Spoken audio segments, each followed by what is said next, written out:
Hi, I'm Dr. Bertice Berry, and I want to tell you a story.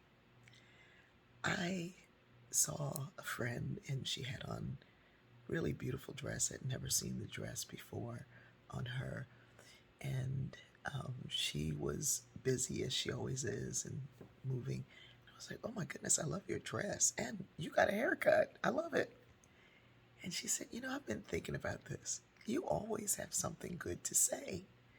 And I said, "You always have something good to see." I don't flatter. I was reading somewhere in the Analects of Confucius or some Buddhism or something somewhere many years ago, and it talked about flattery, which is false praise, giving false praise to people to just blow them up to try to find a way to control or get what you want. I don't do that. I really don't do that. And while we teach people to not flatter, sometimes that goes into don't share the goodness and the joy that you do see. There is a lot of beauty to be seen in the world that people present. There's a lot of joy and goodness that people give. And it's as if we feel that if we praise too much or sing joy too much about someone, that it'll blow up their ego. And so you don't tell them they look good, because they hear it enough and they just get full of themselves. I was sharing with my niece yesterday that I don't know if I would have continued to sew if it hadn't been for the beautiful people at my church. Every Sunday I'd show up at something and they'd stand around and say, "Oh, look at that. No, how'd you do that? That is amazing. That is incredible. This is so beautiful." If it hadn't been for all that love and joy and excitement around this new thing that I was doing, I was already nervous about trying something new, and then even more nervous about wearing it out in public. But I was constantly rewarded with joy.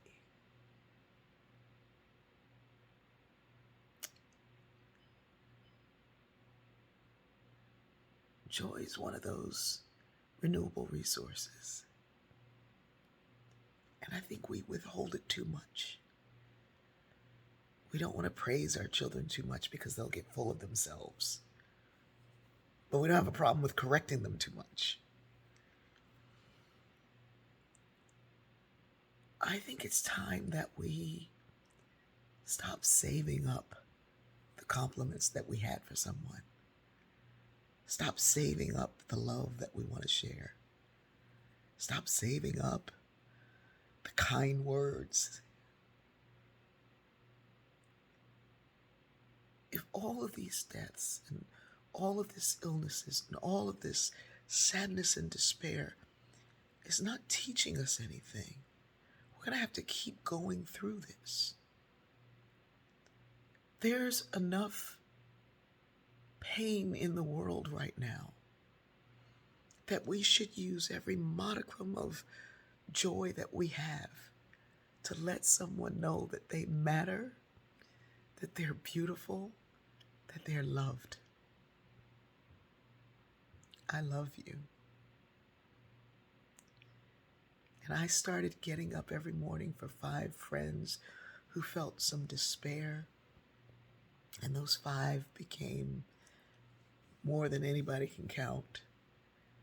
I keep going because this little light of mine needs to keep shining. I love you.